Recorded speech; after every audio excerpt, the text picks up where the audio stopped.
Of Chatty Chewsday. Today, as some of you saw from my post, we're gonna be making ribeye steak, mashed potatoes, and asparagus. So I'm gonna give everyone a couple minutes to jump in and join the live, and then we're gonna go ahead and get started. One of the first things to do before cooking a steak, let me put this up really quick, is to make sure you set your steak out 30 minutes to an hour before you cook it. I'm going to go over the reason why in a second, and as soon as more people just jump on. Okay, so let me fix this a little bit higher. Okay, that looks better, I think. Okay, I'm going to be moving this around anyway. Was that you who just jumped in? Yeah. Okay, thanks. So I just got out of work about 30 minutes ago, so I'm still pretty tired, but but I have my coffee here, so I'm trying to get more energy because I was like worried, like, oh, I don't want to jump on live and then be having like tired, negative vibes or whatever. So that's why I have to have my coffee. It's not going to interfere with my sleep at all. So here it is. They're going to plug that in really quick. Okay. Oh, in 1 second.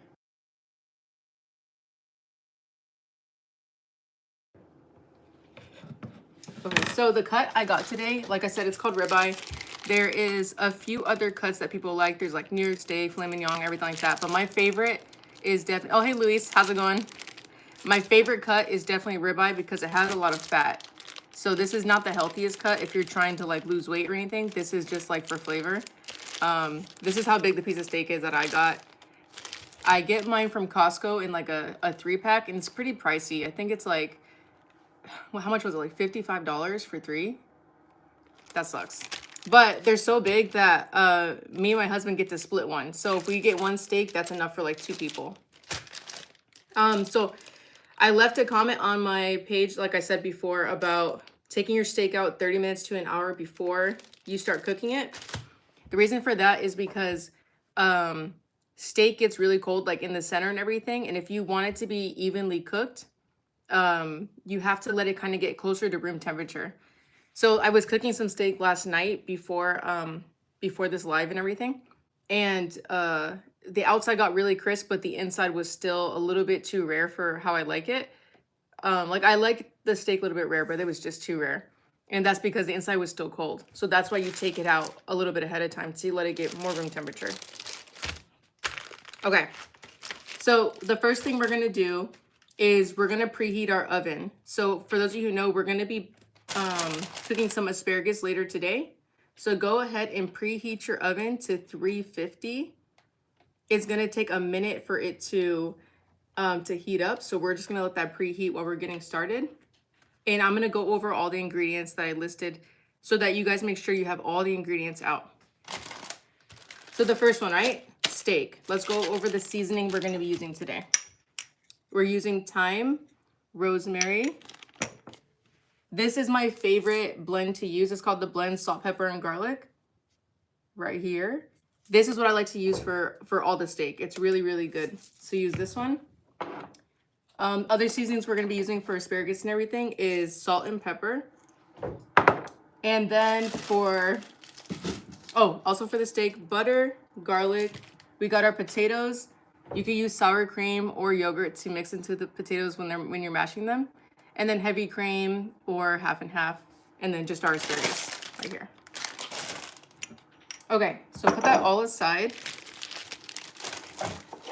Some of the utensils we're going to be using, or some of the things we're going to be using to cook is going to be our strainer, some form of bakeware. You can use this for anything for the asparagus and stuff.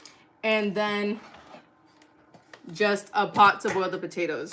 So let's get started on that first because this is going to take a minute to boil the potatoes.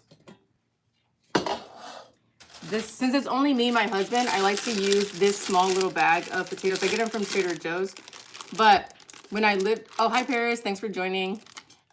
When I lived with my family, which was a family of 7, we would just use a giant bag from Costco. So you could use that as well. So I'm just gonna go ahead and cut that open. Pour it in here. And I'm gonna start filling up this pot with some water just to cover the top of the potatoes. The red potatoes are good too, especially like if you roast them. Those are really good. How's your guys' day today at work and everything? I know, Elise, you said it was like 9, it's like 10 p.m. there, right? 10:05 in New York?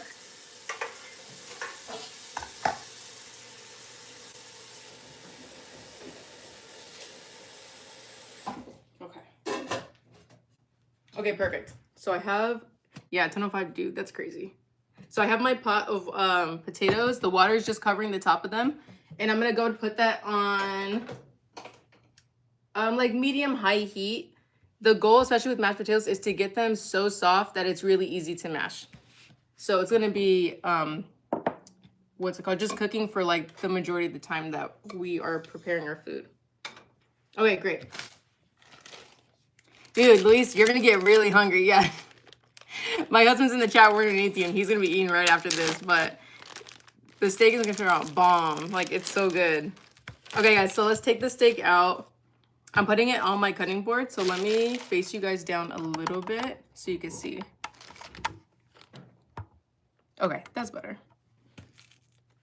Ooh, let me move it back here. Okay, that's even better. Okay. So first step is you're gonna wanna make sure that your steak is dry. So pat down any water, especially if you got it and it's like in one of those, you know, those boxes or like the foam, styrofoam things. Make sure it's really dry. And I like to use a neutral oil to pour it over and rub it on all the sides.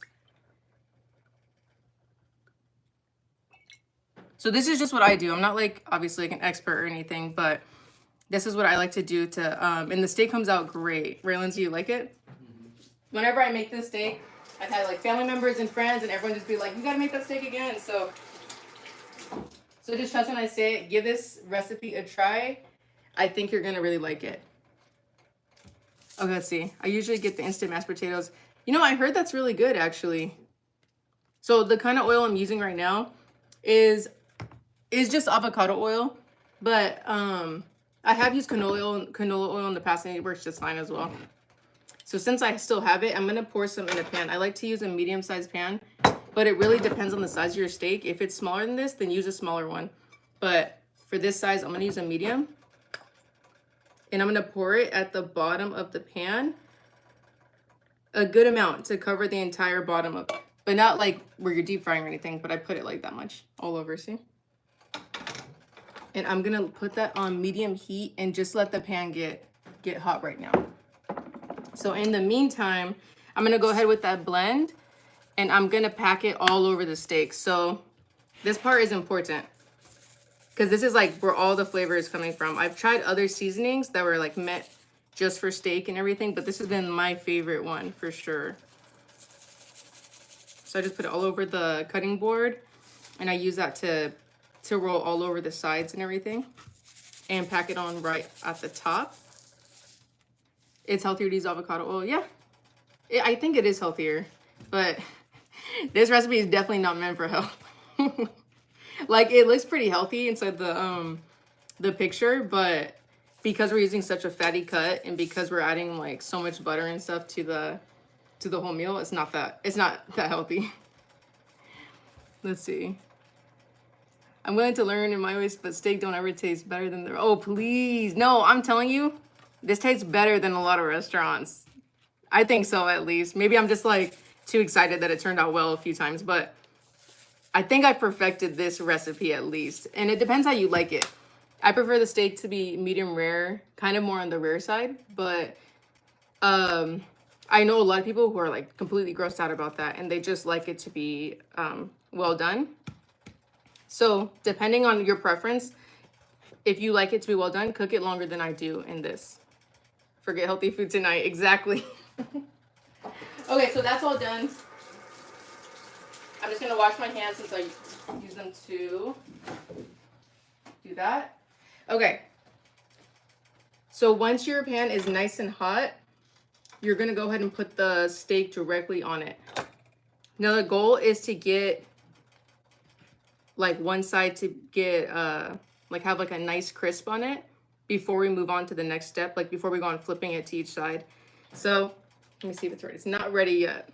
Okay. So like I always said in the last live, make sure you're keeping your station clean as you're going about. Okay, so I'm just gonna put it on now. So here we are. I'll show you guys what it looks like.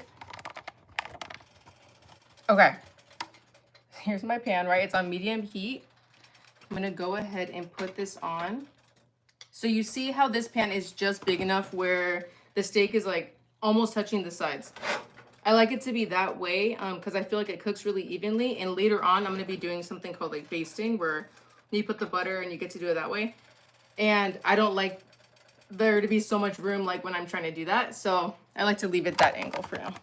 Okay. So using the same cutting board, I'm going to get started on the asparagus now. I also got this from Trader Joe's. These ones are kind of skinny. To be honest, I do like the thicker asparagus a little bit better. And I'll explain why. Basically on an asparagus, there's like a giant stem, right? For some reason, the ones at Trader Joe's, like the stem part at the bottom is just really hard. Like they always come out just not that good. So I have to actually cut them off. So I'll show you how to do it. Just go right here. Save me a plate. We'll see. Desi, you've tried this steak so many times, I think, huh? Okay. So I'm going to go ahead and cut off the ends right here. Like all the part that looks like it's reddish pink. Like I have no idea why it looks like that. But I go ahead and cut that off with that. Pick it up. I put it right in the baking dish that we had taken out earlier, right? Okay, so same here. Cut off the ends. All right, put it right back in the baking sheet. So I'm gonna put these down. Now for asparagus, I like to keep it really simple. I like to just go ahead, pour some of that same oil. You can use avocado oil, olive oil, whatever. Pour it right over the asparagus. And I just use salt and pepper on this. I have tried using other seasonings and they turn out great and everything. But when I make this specific steak, I think keeping the veggies simple tastes the best. This is my favorite meal from you. Oh, good. Okay, cool. It's my favorite meal too, honestly, that I make. So that makes the same. Okay, so putting some fresh cracked pepper on top and then some salt as well. And asparagus gets really salty really fast. I don't know why, but I think it's just because it's so small, but just put that much. We're only going to be cooking this in the oven for like 15 minutes. It's going to be very quick. Okay, so that's how it's going to look. Just really simple. I have seen other people put asparagus in a bag, put all their seasoning and like go ahead and shake it up. I like to just mix it with my hand. It's a lot easier. Saves you time. Oh no, I'm not. Hi, Devin Horton. I'm not a chef. I'm just cooking dinner. I'm just showing them how I like to cook my steaks. Destiny, I'm not a chef. Yeah, that's the, oh, which Kinder seasoning are you using? I'm using the blend right now, the triple blend.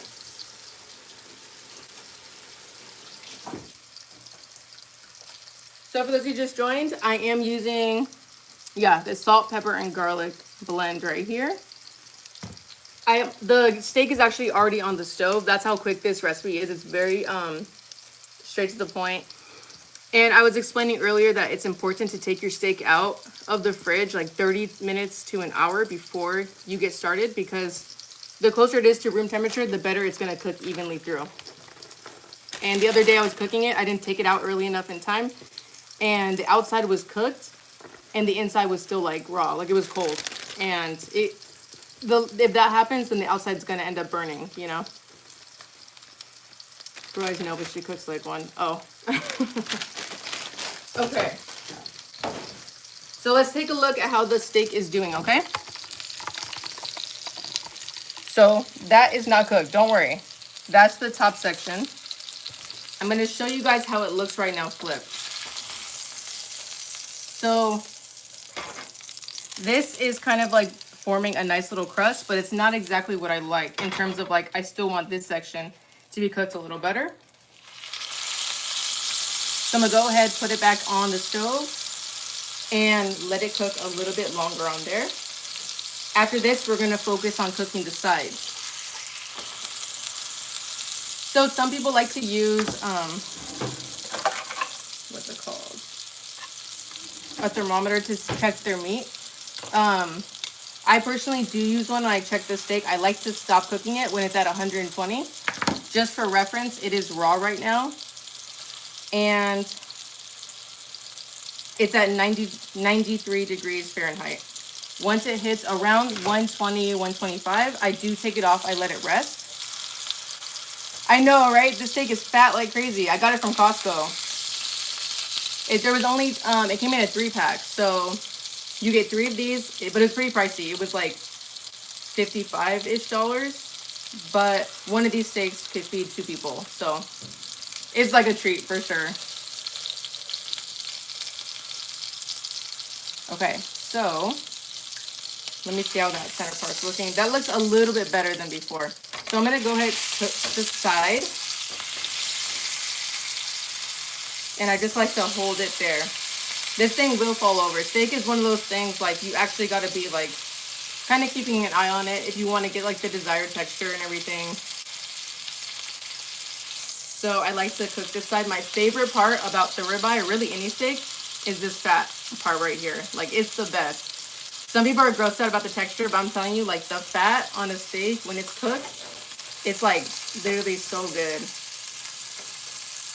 And whatever drippings are in the pan, we're gonna actually, you can use that later, like if you like. I like to use it on my mashed potatoes. Sometimes I cut the potatoes up and I fry it in there, and that tastes really good too.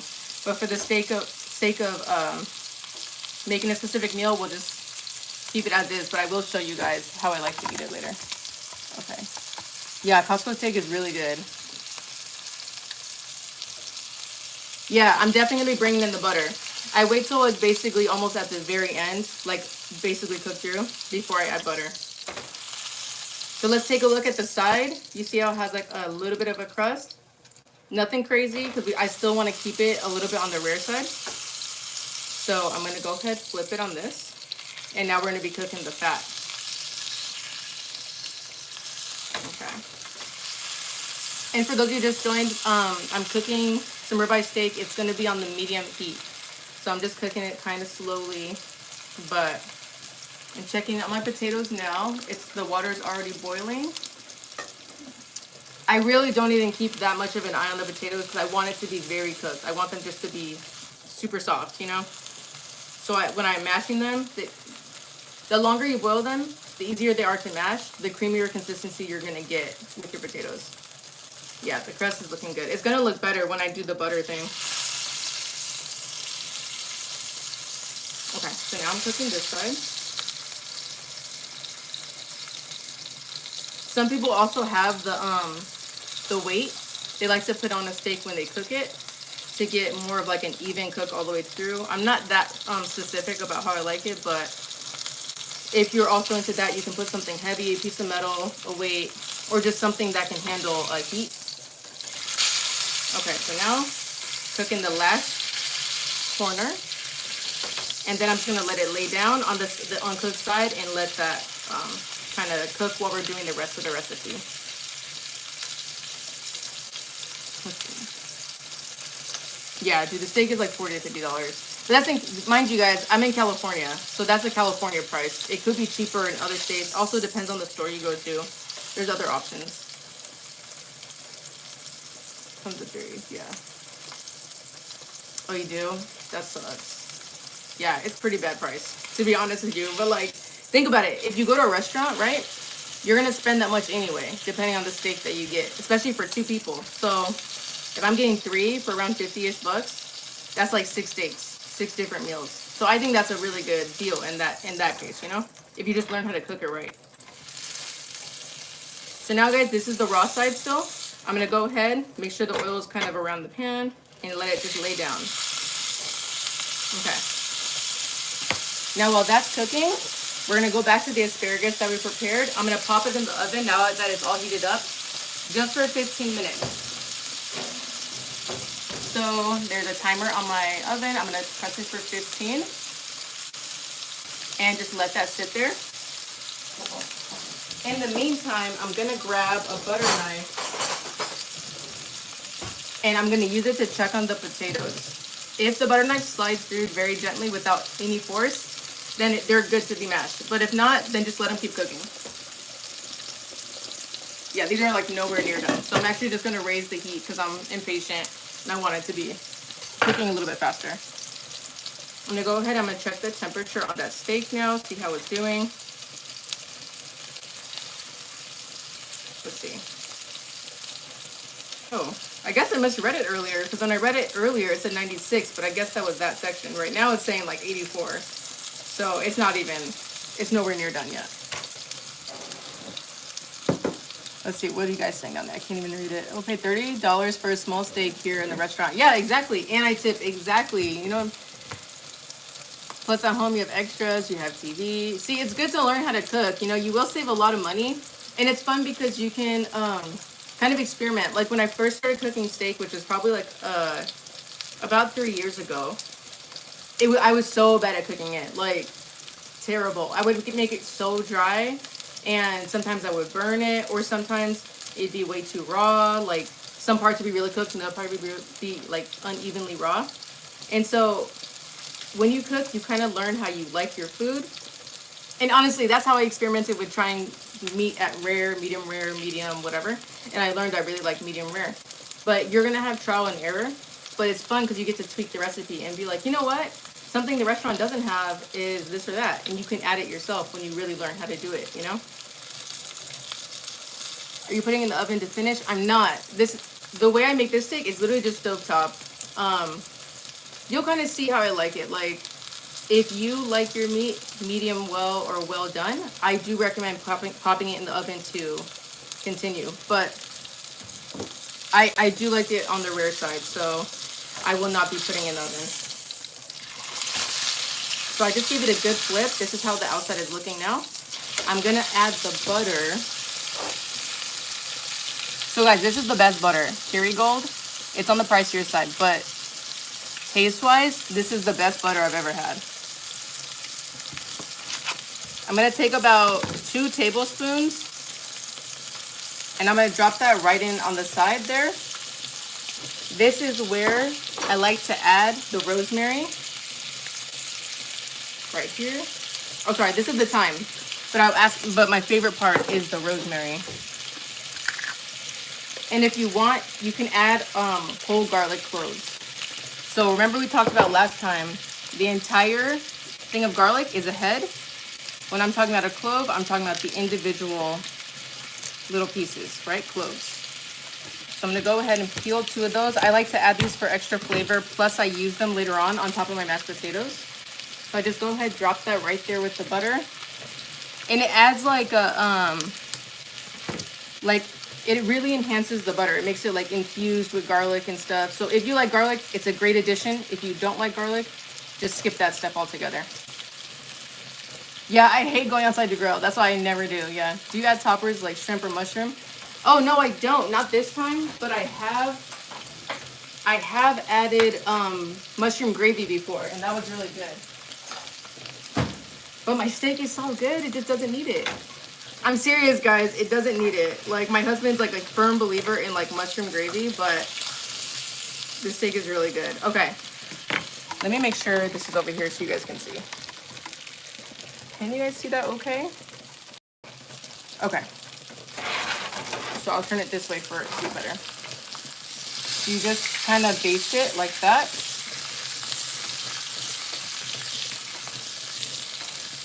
Okay. Now I'm going to go ahead, give it a nice flip. You see it has like a nice crust forming. And I'm going to continue to add that with the garlic butter, with the rosemary and the thyme, and just kind of baste it over. You will start getting some black pieces, as you see here. That is actually the seasoning itself, because the seasoning has garlic bits in it. And sometimes those little bits burn, but I actually like them because they kind of add like a little crunch. But just be forewarned, like you're not burning your steak or anything. Okay. Okay, good. So I'm turning the stove off now. I'm gonna move everything off of my cutting board and flip it over. I like to have it sit on a fresh cutting board. It's completely up to you if you want. But for now, oh, sorry, actually, let me move this up. For now, I'm going to transfer it to like a glass bowl. You'll see. Or like a plate, which is this one. It's big enough for the steak to sit in. I hope so. We'll see. This is a pretty big one. So, yeah, okay, good. It's a good size. So I'm gonna let that sit, and I'm going to pour all the butter on top. So I'll show you how it looks.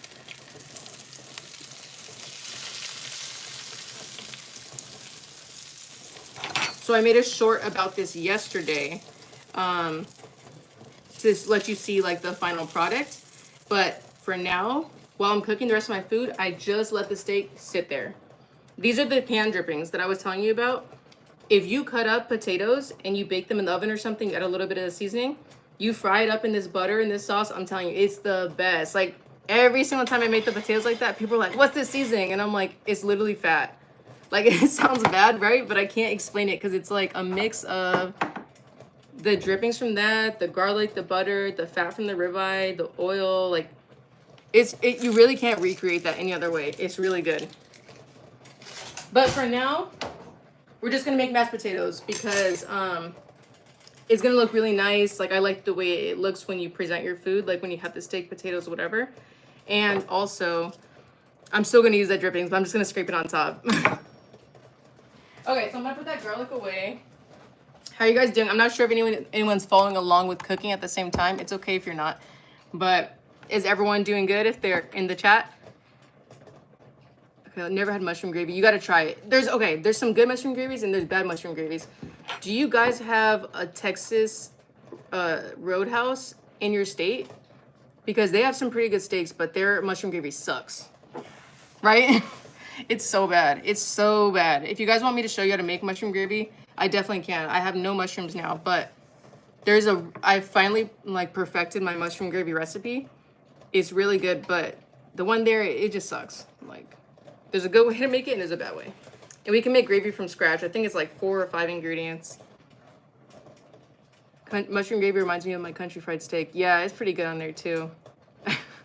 Okay.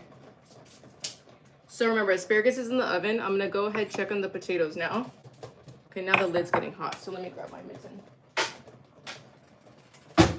Okay. So I'm trying to see if it's soft enough. No, it's still pretty hard, so that's not cooked yet. So in the meantime, we're gonna be waiting on the potatoes. And I'm going to go ahead and clean up my station. Things I still want to keep on hand is just the tongs from earlier. A nice knife that you're going to be using to cut the steak. So there's a few options. Oh, I just put one in the sink. There's this big knife. I'll just pick it up briefly and show you. There's this big one that you can use to cut steak. There's this really small one if you have a steak that's maybe for one person. Maybe it's like a smaller one. And there's this one, whatever. I like to use this one, and the reason for that is because the steak I'm using is big, first off, and this is a really long one, and it's very sharp. The sharper your knife is, which some of your knives you can use, you know, they're dull and you can just sharpen them, but the sharper your knife is, the thinner cuts you can make on your steak. And I don't know what it is, just having thin slices of steak is really good. And I like to cut mine before putting on the plate, so we don't gotta, do it at the same time. And then you can just kind of already get the piece, you eat it. It's like a nice harmony on your plate. Okay. Wait, Luis, which one are you talking about? You said show you, but I forgot. Was I talking about show you the knives or which one? So I'll put those back. So for the mashed potatoes, these are the ingredients we're going to be using. We need butter. Like I said, this is still the best brand by far. If you guys have butter recommendations, let me know, because I had no idea butter could taste this good until I had the Kerrygold butter. Every time I use this butter, right, too, like sometimes I make bread from scratch or I make homemade bread, I put this butter on it, and people are like, what's this butter? What's it? It's the Kerrygold Irish butter. I don't know how the Irish knew, but they're throwing down with their butter stuff. So anytime it says Irish butter, I get it, because this is really good. Last time people were shocked, I said you can eat. Oh wait. Oh, show you the mushroom gravy recipe? Yeah, no problem. Next time I get mushrooms, I'll make a recipe on it. I'll teach you guys how to make it, no problem.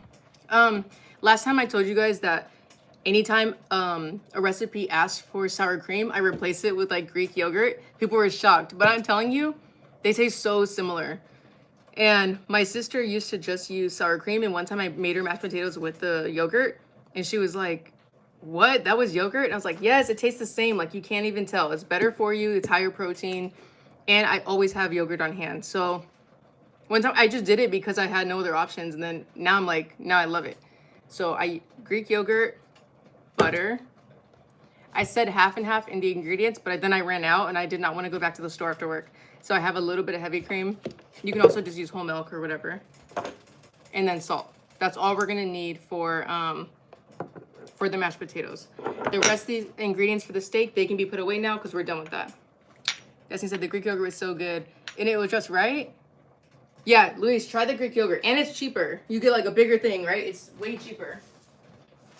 So, just putting away those ingredients. Remember, guys, I said if you're just learning how to cook, something that will significantly decrease the stress of cooking is cleaning up as you go. The cleaner your station is, the less pressure it's going to feel like when you have to go clean it up later. Because then you'll be able to eat dinner and you're not going to feel overly worked or exhausted. So here's the thermometer I was using earlier. And now I'm going to put this away. Don't need this anymore. Yeah, that looks like it. Okay. And then this is a strainer. I'm going to be using this later for when I strain the potatoes out of the water. Let that go ahead and sit down there. Strawberry yogurt's amazing, especially if you freeze it. Oh, that sounds so good. Yeah, that sounds real good. Okay, I'm going to check on the potatoes now, guys. I have my butter knife. I hope it's done now because we have been waiting a minute for these. Okay, they look pretty good. They could cook longer, but for the sake of time, I'm gonna strain them now. But for all of you, if you are following this recipe along, or maybe if you're gonna make it in the future, cook them as long as possible until they're almost, not until they're falling apart, but until like when you poke it, it almost breaks in half. Then you know it's gonna be easy to mash those potatoes. So for now, I'm gonna go ahead and strain them. Make sure you have your stove off.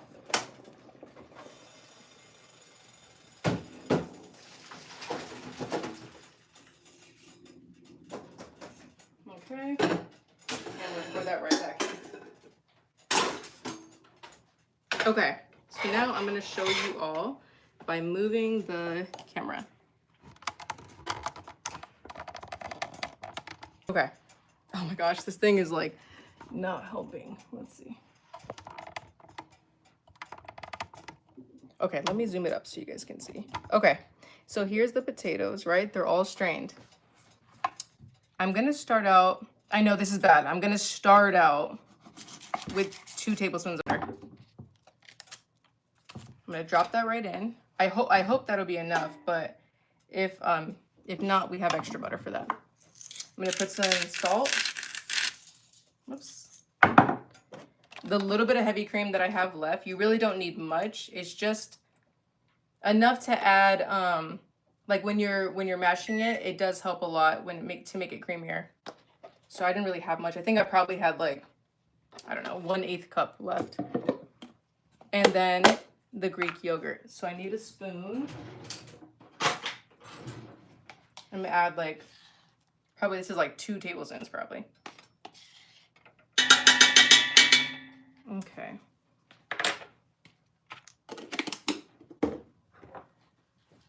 Now I'm gonna take the asparagus out the oven really quick, so I'm gonna turn that off.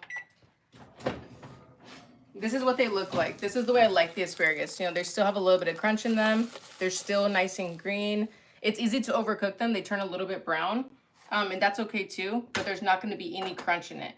So when you just put on for 15 minutes at 350, it keeps the crunch. Okay, so now I'm just gonna go ahead and mash it.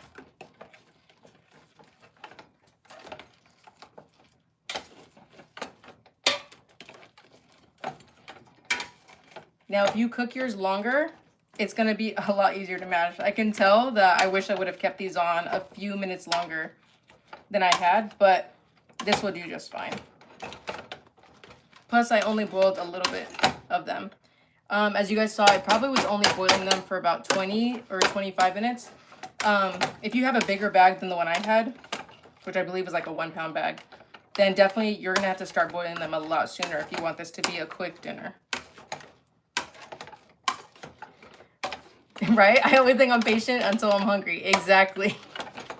I was boiling them, so I did boil them, and then I strained it. So I poured the water down into the strainer. Now the potatoes are just plain boiled potatoes in this pot, and now I'm mashing them, and that's how I'm making them mashed potatoes, like that way. Okay. Okay, so now I'm gonna check on them. So everything gets stuck in this masher like this. Just go ahead, plop it out. There's a few different mashers I've seen. There's some that you put in and you just squeeze it and the whole potato goes through like this.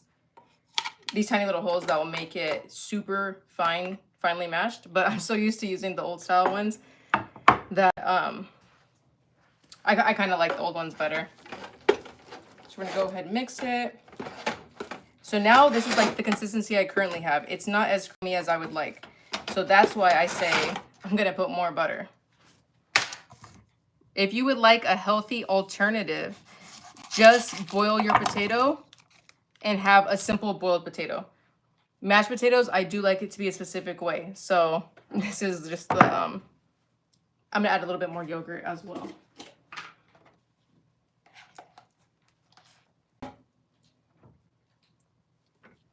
Okay, that should be enough with the yogurt.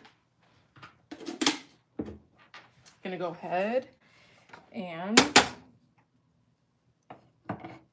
remash this all in. Destiny says, I always add heavy whipping cream with garlic powder or garlic. Oh, that sounds really good. So you make garlic mashed potatoes, huh? I like garlic mashed potatoes every now and then, especially like with some nice chives and stuff, right? Okay. Oh, also, I forgot to tell you guys, I leave the skin on with my potatoes. I don't mind the skin at all. Some people really don't like that, and that's when you can go ahead and use a peeler, which looks something like this. And you can peel your potatoes first before boiling them. I use like the golden potatoes, so I don't really care about peeling them and everything. But depending on what kind of person you are, you know. Okay. So, right, we're gonna go back in, scrape all this off, right?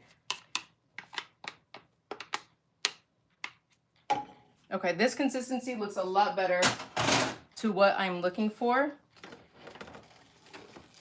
It looks smoother, as you can see. And it looks like, you know, just regular mashed potatoes. So now I'm like, okay, this is a good amount. Let's get to the fun part, which is cutting the steak. Okay, let me zoom out. So are you guys ready to cut the steak? This is probably my favorite part. So let me drink some coffee. We're gonna go back to that steak that has been resting this whole time. I'm gonna take those garlics off, right? So you see how it has like a nice crust on that side? This is the side that's been sitting in all the juice. We're still gonna use this juice when I plate it. So I'm gonna go back in with this small, remember I told you I like to use the thinner knives that are like long and really sharp. Now it's like cool enough where I can, let me move it back. Cool enough where I can hold on to it. So this is the end piece. The goal when trying to cut thin pieces, this is like my personal tip, is it doesn't matter how many times you have to kind of saw it down, just be very gentle with it. When you kind of push into it, you're not going to get a nice straight piece. So I just like to be very gentle and take my time in cutting so that they stay nice and even. So I'll just show you a quick piece. So this is what it looks like. It's still on the medium rare side, but it still has like a nice crust. So that is what I was going for. Obviously, because it's bigger on the inside, it's going to be a little bit more rare, which is something I'm 100% okay with.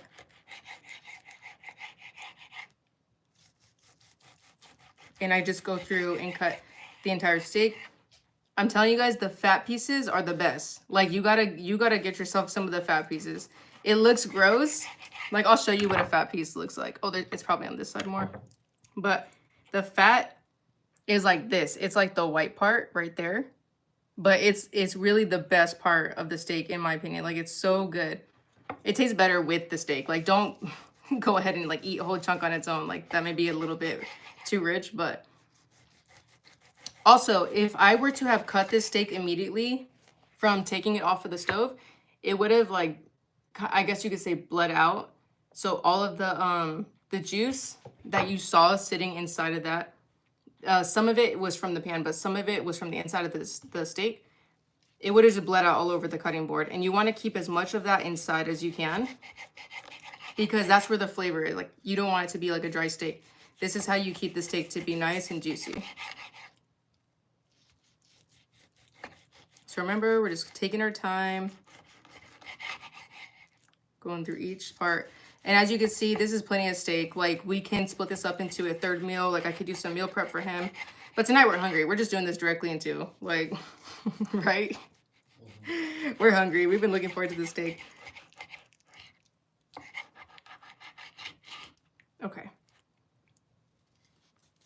So I'm almost done with this.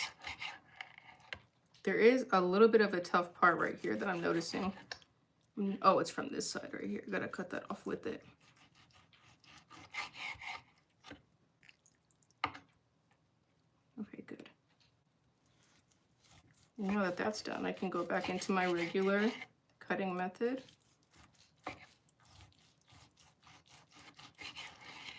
See how it's good to have a longer knife that kind of matches the size steak that you have. If I were to have like a shorter knife, it would have been harder to cut all the way through.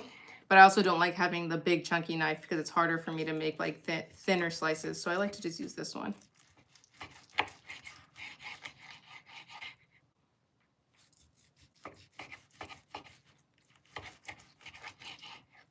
Okay, almost at the end now.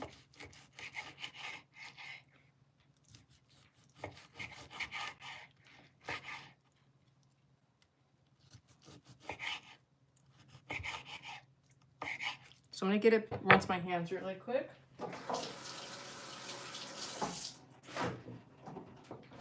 And I'm gonna get a piece directly from the middle and show you what that looks like. So let's use like this piece. Okay. So this is like a piece directly from the middle. That's about as rare as it gets for when I cook the steak. If I eat out, I do like to eat it more rare, but when I cook at home, that's what I prefer. I have tried it a little bit more rare, and for some reason, it was okay, but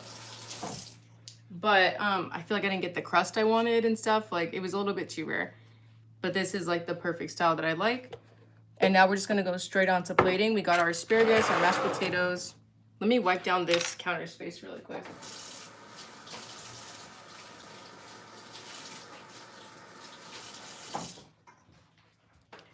Before I put down my plates, a lot of this is just that seasoning from earlier when we were first preparing the steak to be fried.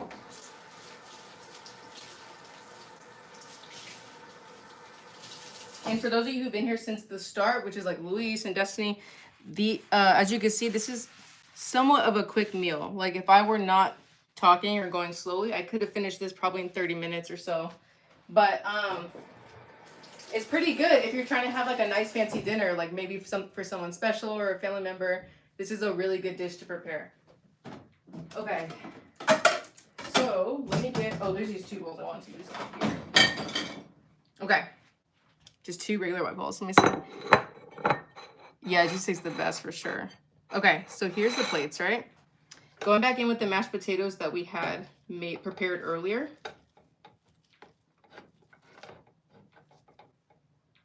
So I put just like a spoonful down like that.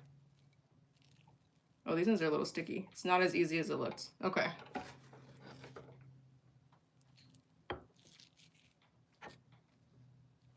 Okay, cool. So there's that. And the second spoonful is gonna go right on this plate.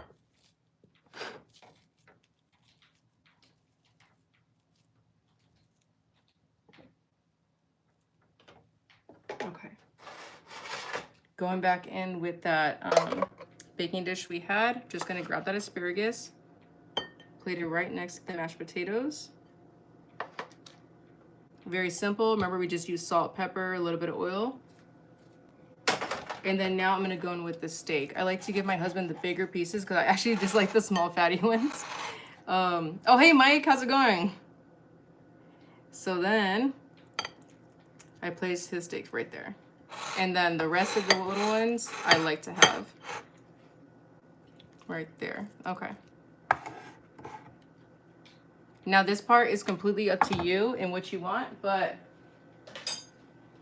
I like to go back in with the drippings from that, like when the steak was resting, and I kind of mix it. It is very fatty. Be careful if you have like, you know, high cholesterol or something, like don't eat this, but we really like to put that right on top of the steak. So I put about 2 teaspoons of that right on top of both of ours. And then I personally like garlic, and so does he. So I just put that one garlic that I have, another one that he has. And that's it. So I'll show you guys really quick how it looks up close. So that is this is his plate. The mashed potatoes right there. The piece of garlic is right there. Asparagus, the steak, medium rare. And that's how I make it, yeah. You said, where's the third bowl? Sorry. Oh my gosh, I'm trying to put this back on the light. Okay. So yeah, that's it. Oh, the whole thing is falling. Okay. So that's it. That's my steak recipe. Like I said, I'm not an expert, so if you guys ever have better recommendations or you have like a different dish you want me to try out, let me know. I have no idea what I'm doing for the next Tuesday, but this is what we're having for dinner tonight. So maybe I'll just do like a cooking thing every single time where I'm gonna cook a dinner. I'll just do whatever I'm doing, but if you guys have recommendations, just let me know. But yeah, here we are at the end of it. Do you guys have any questions? Oh, that was bad, huh? It's hard to talk when you're hungry. Like, I'm like looking at this.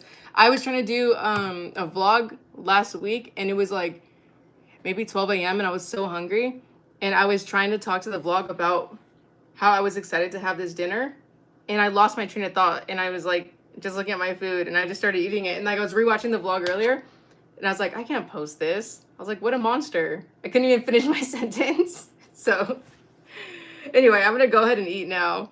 But thank you guys for joining. And then, like I said, if you have any recommendations in the future or you want to learn how to cook something together, let me know in my comment section, and then we'll learn how to do it together. Sorry, I'm actually hungry, so I'm gonna go eat now.